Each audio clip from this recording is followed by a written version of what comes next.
Hello and welcome to the HR People Pod, the CIPD's fortnightly podcast, bringing you the topical stories and expert insights on issues impacting the profession and the world of work. My name's David D'Souza. I am Director of Profession at the CIPD, and joining me in the studio we have... Elizabeth Harvey. I'm Head of HR at the UK Functions at HSBC. And... Jo Carlin, so I'm Senior Vice President HR Europe for a company called Firstsource Solutions Limited. Fantastic. And it's your second time on the podcast, Elizabeth, and it's your 15th? I don't know, but I've lost count. Joe's actually done this podcast more times than me. I'm not even sure how that works, but that's a thing.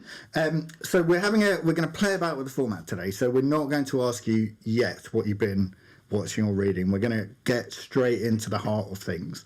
And the first thing we want to talk about, we're going to do, is it a thing first up this time? So is it a thing is a regular section where we look at something that's being talked about in social media or the papers, and we say, but is this really a thing happening in organisations? So we're talking about this week, dry promotions. So it stems from a seemingly commonplace trend in Australia where 4 in 10 employees have been reported as being promoted without any increase in pay. So that's taking on new assignments, tasks and responsibilities and possibly a change in job title, but not receiving any change in reward. I don't know why that's called a dry promotion. Joe, I'm going to start with you. Up until this point in your career, have your promotions been dry or wet, which I assume is the other version of it? Right, so first of all, when I read dry promotions, I thought, is this a January thing? Like dry January? Like dry January. And then, of course, I read it fully and thought, oh, no, it's not. Lots of people getting to Lots of people, yeah. To commit to not getting promoted in January. Yeah, basically. Okay. See how that works. So I would say my early career promotion, if I can term it that way, was dry. I have had a dry promotion. I don't know, yeah, I have had a dry promotion, but I was kind of grateful for it. And I don't know whether that's a thing. I hope it isn't a thing. Since then, they've all been wet, so that's fine. First one was dry, though. Yeah, I got given a nice big role and nothing else other than the job title and the responsibility. But you were happy with that at the time because you kind of saw that as a step forward? Right, I think I was grateful. I mean, I know that's going to sound awful, but I was pretty grateful. I was like, just thank you for giving me the job. We'd like you to do more work for no more pay, and you were like, that's the best thing ever. Yeah, thank you. And, this is what I always wanted. Well, yeah, and actually at the time you think, well, maybe this is how it is. How do you know? How would I know? I mean, obviously now I wouldn't stand for it. I would put my foot down, all the rest of it, and I would never do it to other people. But at the time, about 20 years ago, I was super grateful and celebrated. Do you think it worked for you? Yeah, well, I'm sitting here now on this podcast. Which is all anyone can ever hope to do. Which is all I ever aspired to do before I realised that I was aspiring to be on the podcast, for David. For the 15th time. For whatever time. So for anyone listening early in your career, I don't think we're saying you'd have to have a dry promotion to be able to appear on this podcast at some point in the future. But it didn't hurt. No, I think, look, it gave me an opportunity, whereas perhaps maybe my view was maybe they wouldn't have given the opportunity. I wasn't the most qualified for the role at that time. I mean, I definitely wasn't the most qualified. But, I look at it and thought I was cheap. So, and then I sort of proved myself within that, and then it was all fine after that. But yeah, I mean, I looked at it and thought, well, maybe I'm the cheaper option, but that's all right because I get something out of it as well. Elizabeth, thoughts? So I've never had a dry promotion. But you've also made it onto the podcast. Different pathways. Precedent is set. You can join the podcast without going previously. But I sort of agree with Jo in terms of there's moments when you're given more opportunity, so you're given more breadth, more scope. It's useful for development purposes rather than actually this is a new role, this is a new grade and so on. And I think in industry, it's probably a little bit of a blurred line because roles are quite agile and the environment is changing and, the goals or aspirations of an organisation are moving and therefore roles also need to evolve with them. So I think from a pure sense, colleagues who maybe face this situation probably need to look at the jobs that they're doing, the activities, and actually as more activities come in or more scope of responsibility, what drops off? What do you almost say, I shouldn't be doing this anymore, or this could be done in a different way using technology or, new people in the organisation.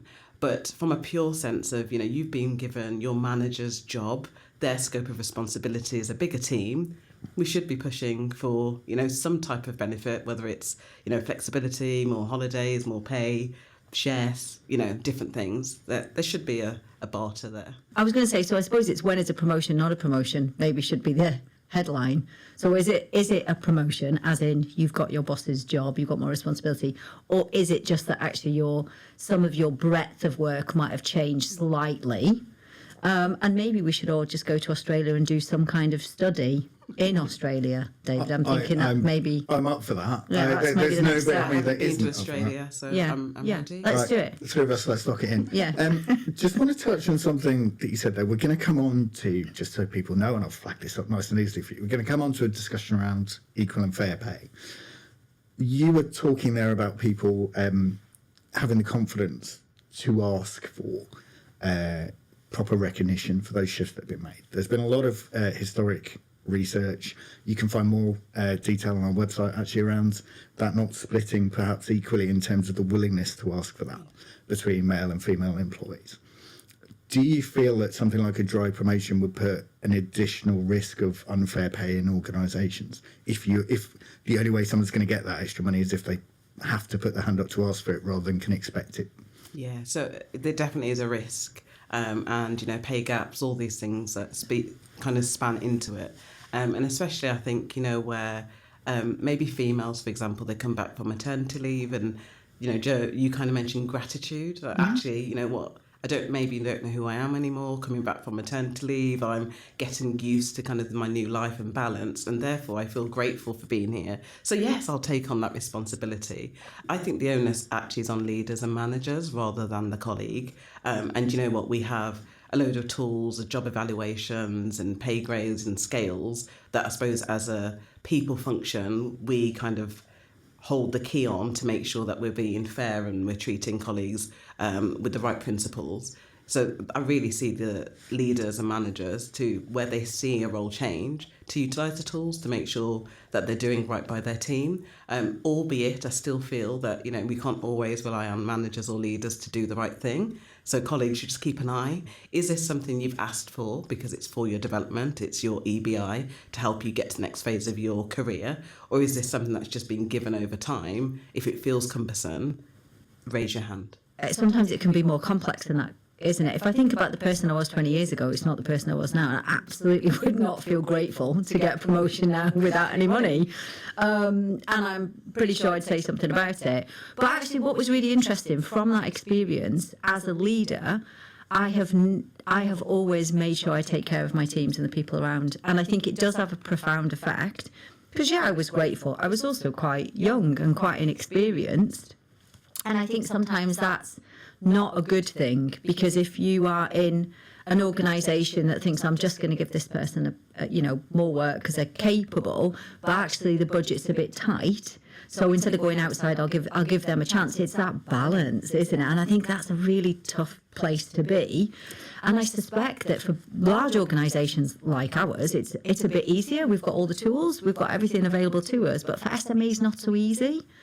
So how do you kind of get around that? I think the equal pay or the value of jobs debate is slightly different, for sure, because that's around, am I paying the people that I've got who are doing roughly the same or similar work? Am I paying them the same or in the same benchmark, rather than promotion? We're going to talk about pay. We know that pay is massively emotive for people. There aren't many things that spark debate more in organisations quite often than when someone accidentally or on purpose lets a colleague know that they're getting paid more than them. There are a number of long-running cases involving retailers in the UK primarily, and it's around equal pay. And it's, as Joe just described, it's about is work of equal value and how do you remunerate those roles. We're not going to comment on that case directly or any of those cases because they're still being reviewed and a number of outcomes are possible as they kind of reach finality and potential appeals. But the question I'd like to get to is, at the very heart of it, how do we decide the value of a job? Is it market rates? Is it how much we can get away with paying to attract a person? Is it a sense of fairness around the complexity of tasks, how demanding tasks are?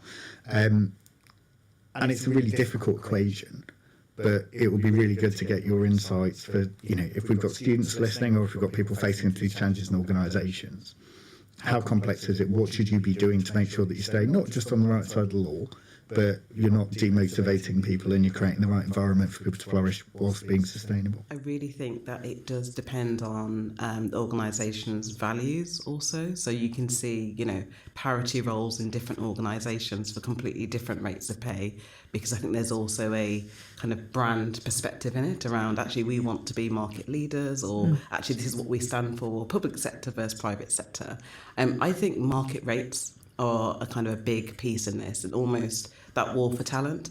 So there are, roles or skills that are in short demand or short supply, and therefore they need to be brought in. And that, buying that in just becomes a premium, despite, how hard it is to do that role, or actually how much qualifications sit underneath it. I also think there's a piece around legislative and regulatory environments and how that plays into it. And actually, therefore, that means there's a criteria to pay at a certain band and so on. So it is quite complex to say, the value of a job, is it easier to do? Is it harder to do? And therefore, does that weight a premium? There is just a lot of kind of complexities that sit underneath in order to define. And it's always that debate between internally promoting and externally hiring, because to go back to your point, Elizabeth, we've got all the tools that are ever been invented ever at our disposal now. You don't have to pay for them. They were gone at the time when pay grade was the thing that everyone coveted. You can actually get hold of that data pretty easily now, for free most of the time, actually. Although you do have to watch out that, it's not one of these free surveys, because they can be weighted in the favour of usually the companies that have gone out and looked for those. I would say, for me, going back to your point, I've always looked at it and said it's supply demand. So that's always going to skew the market. But equally, time it takes for competence to be reached, whatever that version of competence is. Because obviously the harder it is, the more you can command in terms of salary, etc. But some of the time it still goes back to your own confidence levels to demand a higher range within that band, if we're looking at bands, for example. And I still think that comes back to there's still a disparity between and I don't want to bang on about the kind of female-male polarisation in this, but sometimes it is still a little bit like that. So it's going to take us a bit of time to get out of that. But I think the more as organisations pay for potential as opposed to paying for experience, that's when it'll start to shift, I suspect. And look, I've long since been an advocate of, if you're looking for somebody to come and do a role, don't ask them what they're earning now, because what's the point? Yeah, it doesn't matter what they're earning now. It's what are you willing to pay for the role, and what are you willing to pay for the potential that they can have in that. And I think that's idealistic, and I get that, yeah. And that's not where a lot of organisations are. But I think that shift, if organisationally we can start making those shifts, some of the arguments will go. And if we are a bit bolder in our approach around that, then actually it's not that it's defendable, it's not that we have to be legally compliant, but it's just a really good practice, and we're going to get the best people wanting to come and work for us. There's a really interesting distinction I think you both touched on, which is the difference between the internal market and the external market. Yeah. So when you are going out to attract someone, you are clearly more exposed to market forces and supply and demand than you might be when you've already got someone in your organisation.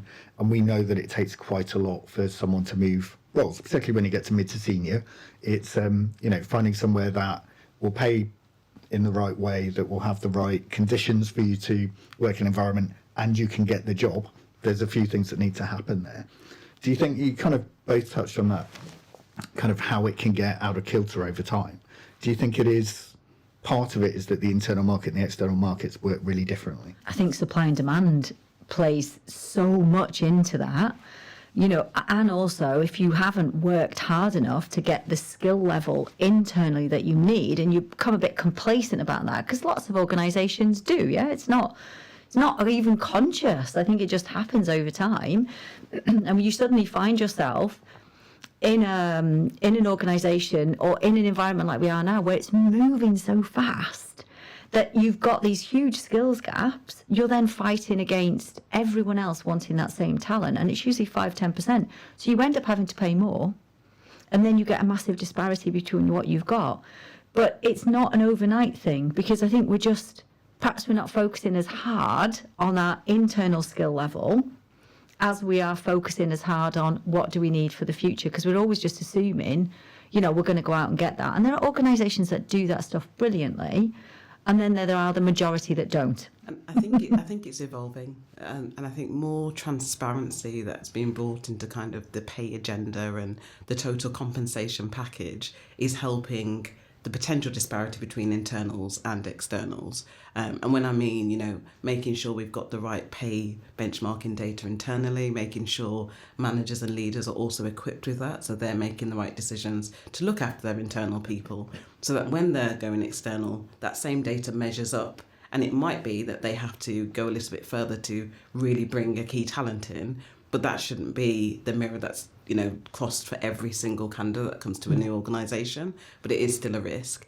I think also the compensation strategy of an organisation, it's not always just pay, it's the rest of the package. What are the benefits, what's a pension, how much flexibility does an organisation bring, and actually the brand equity in itself, that kind of heeds the external market more than your internals, who maybe just take it for granted because that is their norm, that's their rite of passage. Yeah, and just to make it more complex for everyone, you've also, I think, got to throw in, and you touched on different brands, but also different sectors. Yeah. So you could do a comparable job between the charity sector, for instance, and private, and probably the remuneration may well be different.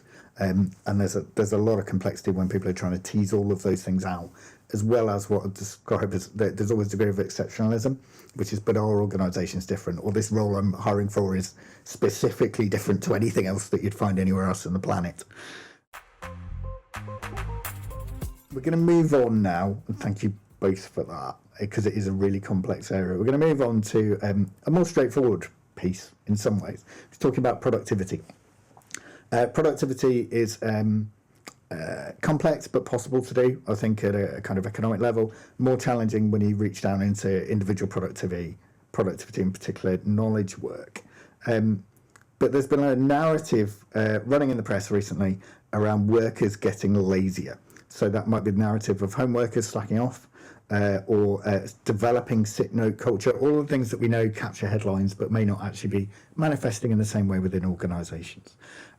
Politicians have been in the UK declaring that we need to find a better work ethic to stay competitive. But is there an argument that we're actually learning to be more smart in the way we work without having to necessarily work harder? And equally, at times, pushing people to work beyond their limits is not good for the organisation or individuals. So is it really the case, do you think, from your experience, talking to peers, so I don't anchor it too much on your own organisations, that people are getting lazier? Do you feel that work ethic has shifted over time, or do you think there's just a media narrative? I think it's a media narrative, but I also think technology's evolved and changed, which has maybe somewhat made it easier. So, in years gone by, if you needed to send information to another organisation, you were doing it with a pen and paper and letter and so on. Now it's a push of a button and typing on a keyboard. So, technology has made some things easier, but I think more has come into colleagues' lives in terms of workload and maybe a burden per se. So we always talk about work-life balance. So with technology getting easier, you maybe assume that therefore lives get easier, work-life balance gets easier, but it hasn't shifted in that direction. And there's a lot more focus on well-being and supporting colleagues to make sure they've got some balance. So I don't think colleagues have got lazier. I think there was a headline around Britons need to almost get up and work and do better. But there is a shift. There's also social media. So when I talk about the younger generation, it's almost there's a click of a button and you get it immediately. And I think social media paints a picture of people's lives, and actually it's quite easy. So, you know, if you go on to some of the platforms, you can see colleagues a day in a life at work. And this morning I went to Starbucks and I got my coffee. Then I sat in a meeting for half an hour. Then I got a snack. And you know, that perception actually gives the younger generation that it's quite easy at work. And, you know, you can have a really relaxing day and then you can have an evening out with all your friends and look at that's great. And then coming into the workforce, you know, some of our early careers have really struggled with the reality of the environment. So I think that's also played in. But the headline was about Britons. And for my postgraduate dissertation, I was part of the higher education study around actually economically, do we need to do more in the UK to help our talent kind of progress and grow, to help with the economy? And my dissertation was about encouraging undergraduates to go on to postgraduate study and the benefits it could help with kind of careers and longer term progression. And that all of those studies together that the higher education kind of pulled together actually lent us to do the postgraduate student loans, which, you know, we're starting to see an uptake on. So I think there is something around the UK in trying to get some of that growth in the economy, and how do we birth it ourselves rather than relying on other countries, but not lazy. Joe, who are your two latest colleagues?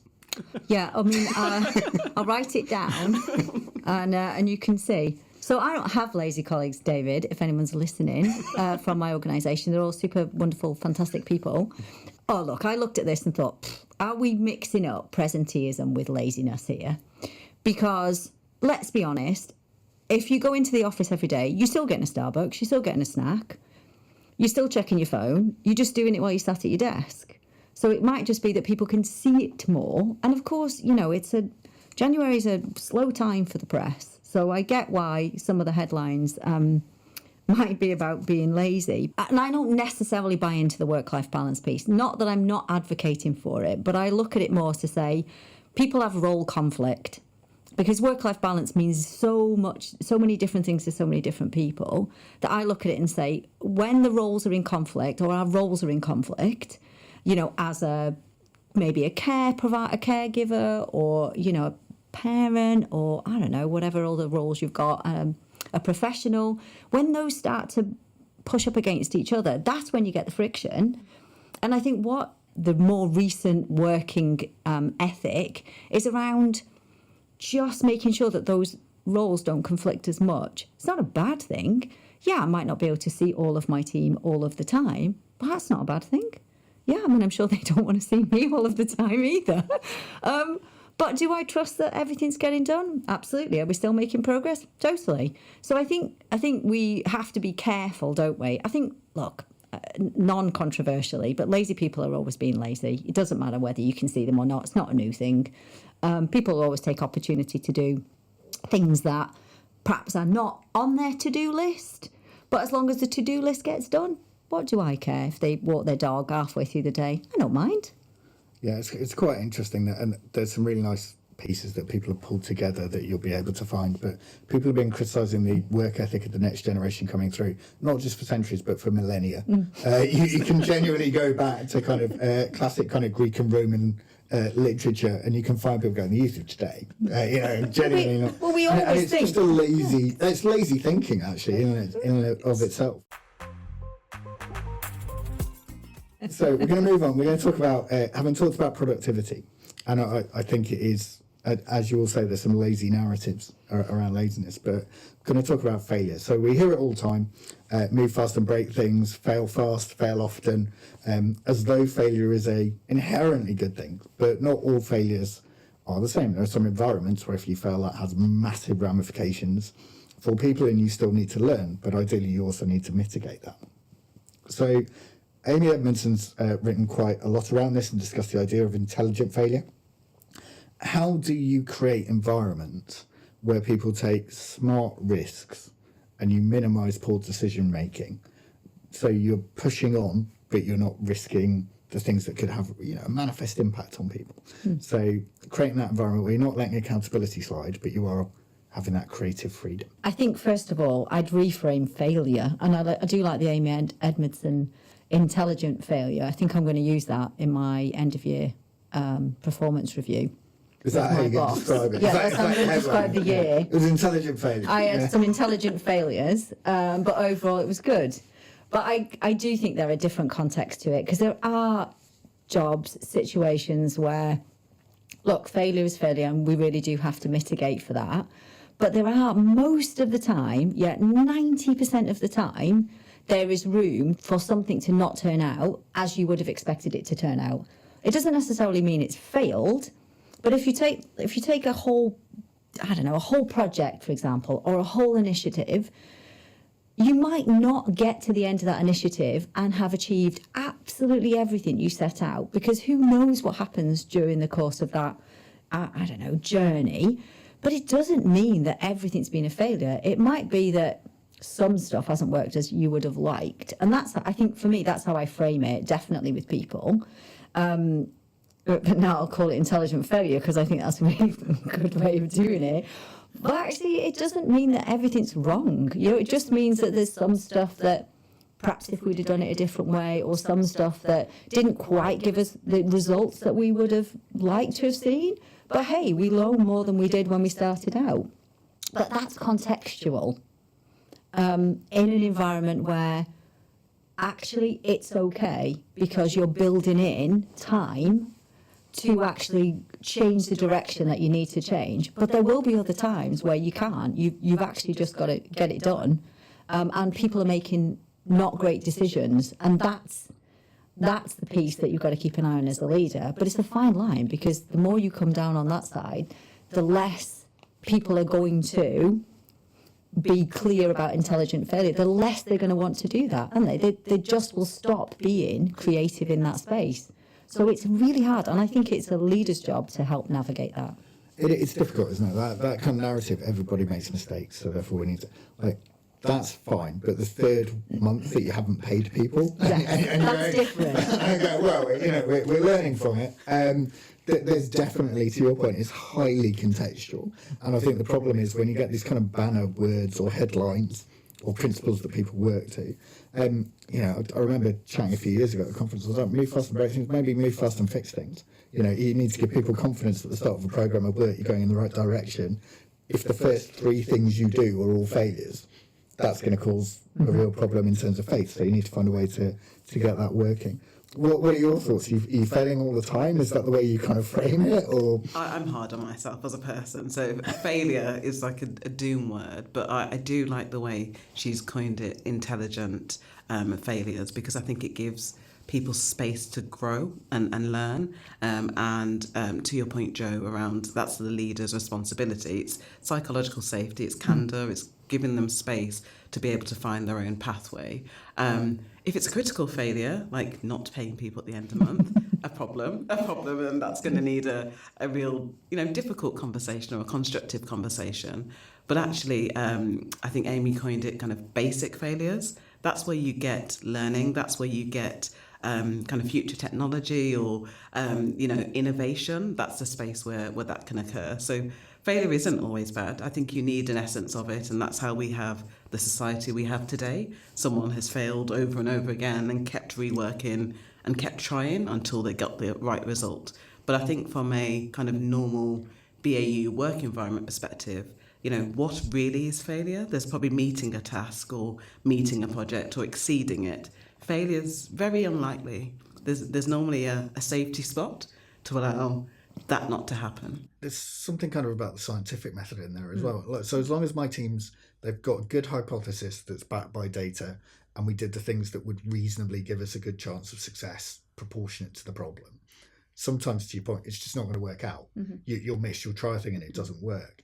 For me, it's where there's that lack of thinking or consideration, and then it's like, oh, it's a learning experience. And it's like, well, hang on. We could have seen that coming, therefore this shouldn't be a learning experience. It should be baked into what we're doing in the first place. But I might just be mean. No, I think it's absolutely true. And I think I'm going to remind you of your lazy thinking quote that you had before, David, because that is lazy thinking, isn't it? It's, it doesn't matter what we do. Mm-hmm. I think that's a very different situation where we go into it saying, it doesn't matter what we do. Well, we'll just see if we make some progress. I think the scientific approach of, we have a hypothesis, we're going to test it. And that's the same for everything. I'm with you, though, on the sense that, I mean, paying people is a bad example because you're going to have to fix it pretty quickly. But maybe that's maybe that's the polarization. If it's a failure where you have to fix it, otherwise it's going to create damage to others, then maybe that's definitely not an intelligent failure. But if you are working on something and it hasn't quite achieved what you want, then maybe that can be coined an intelligent failure. Yeah. But as with all things, we cannot polarize. And I imagine to some degree, all of our careers over time are a series of intelligent failures, aren't they? There are times that you should have moved jobs beforehand. It's happening live. But it, it's a massive learning experience, a massive journey throughout your career. We encourage not just our students, but actually all of our members to do reflective practice. That will involve, to your point, being harsh on yourself is one framework, but always recognizing those gaps. If I did that again, what really worked in that situation, what didn't, what would and then that's how you build your experience up over time. It's through that reflection that builds a better practice and better delivery and better outcomes. I mean, look, perfection is the enemy of progress when you're looking to transform or grow. So you've got to balance that, but you've got to do it in a safe space. To your point, Elizabeth, you've got to do it. You've got to contract with your manager and say, I want to try this. What do you think? Here's my guardrails. To any students out there, look for people who can help you with those guardrails and create a safety net so that you can learn, grow, develop. Because you're right, otherwise nothing's ever going to happen. You're going to stay in your little safe spot, and nothing's going to work. I think it just has to be wrapped into some type of purpose or goal. And that itself will give a guardrail as to what you're trying to achieve. But honestly, failure's great. That's where you get your biggest learnings, I think, from my experience. And it almost gives you such a reflection that you're going to be an even better person, or you're going to do this task even better for the next time.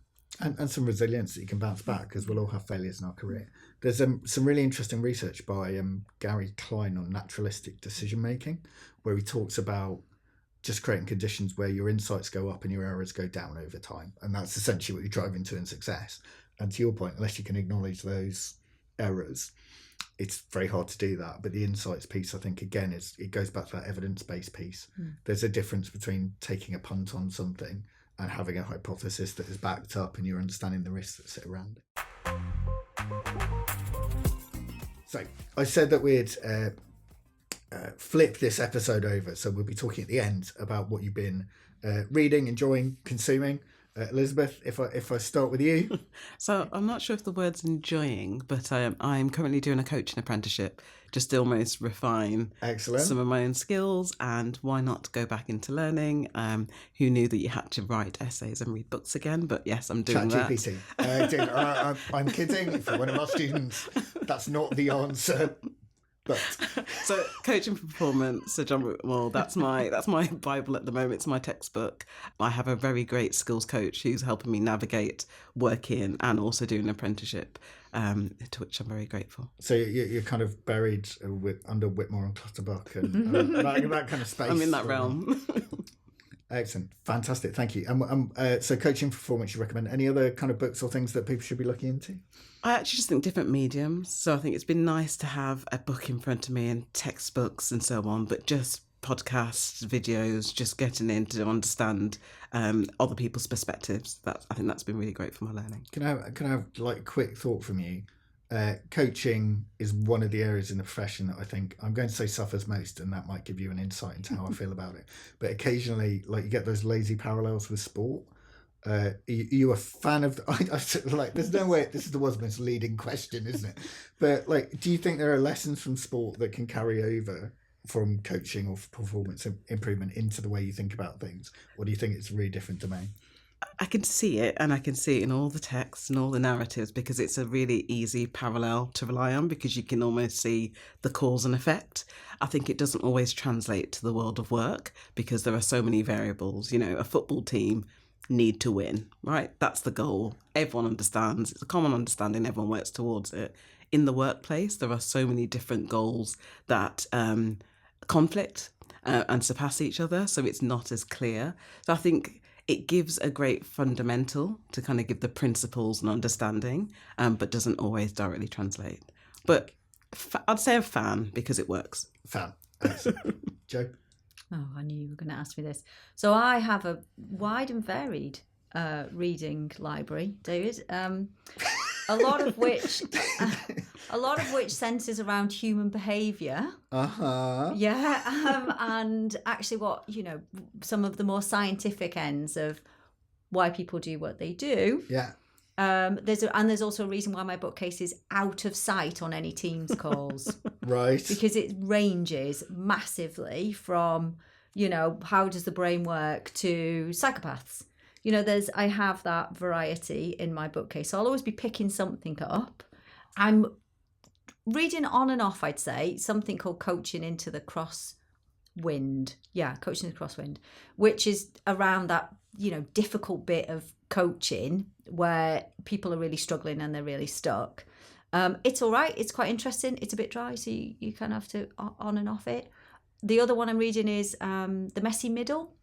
Again, bit on and off. That's about change programs, which I'm quite interested in. And then I'm reading all sorts of random fiction, which I would classify as chewing gum for the brain. Do not underestimate, in the difficult world that we find ourselves now in HR, the beauty and joy of a random fiction book where you do not have to think, and it is just great. It can wash over you. You'll never remember it, but that's all right. You don't need to. I've gone from barely reading any fiction to alternating between that and stand-up comedy. And just watching that, it helps, right? Just to have some gentle stand-up going on. And then you start getting into actually the techniques and how it's written and things like that. And that's, again, a pleasant diversion that has work parallels but doesn't keep you buried in it. I did actually admit to Joe that we share very similar tastes, and I have books on psychopaths. Far fewer than when I was younger, because a bookshelf full of them when you first start dating is just not, it's not something people look for, is it? Well, you see, I never thought about that, and I'm 20 years in and my husband's still around. I think there's an element of fear that's creeped in over the years. When people are like, oh, what are they? And you go, oh, they're all my books on the history of Quantico. They're like, right, okay. Like in Silence of the Lambs, and they're like, yes, I do. Yes, I do know that. Please stop talking. The question is, does your husband share? No, actually, he's an professional football coach. So, he listens to weird podcasts about football. And they're not weird. They're not weird to him. They're good to him. So, I don't think I wouldn't listen to them. Not my thing. But he enjoys it. So we have a really polarised bookcase. He's not allowed in my bookcase. He gets 1/4. That's it, of one shelf. That's it. He has to find his own bookcase because I've got far too many books in there now. And I do like the thing, when people get stuff delivered and they go, oh, I've always had it. I do that, but with books. He'll come in and he'll say, that looks like a new book. And I go, oh, it's always been there. It's always been there. Thank you both so much for today. It's been absolutely wonderful listening to you, and I can't wait until we have you on again.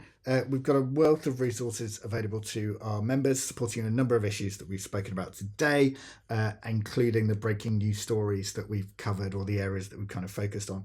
Remember that we publish this every fortnight, and I'm delighted to say that you'll now find us on Audible and Amazon Podcasts, as well as YouTube and all of the other places that you may be listening to us on currently. So do make sure to follow or subscribe. We also have just published our new change and performance management toolkits. There's a range of really practical tools in there. I spoke in previous podcasts about the fact they were coming. They are now out. So make sure that you go on the website and make use of them, shifting from telling you what you should be doing to helping you do that in lots of our content over the course of this year. My name's David D'Souza. Final thank you to our guests, and this has been the HR People Pod. Thank you.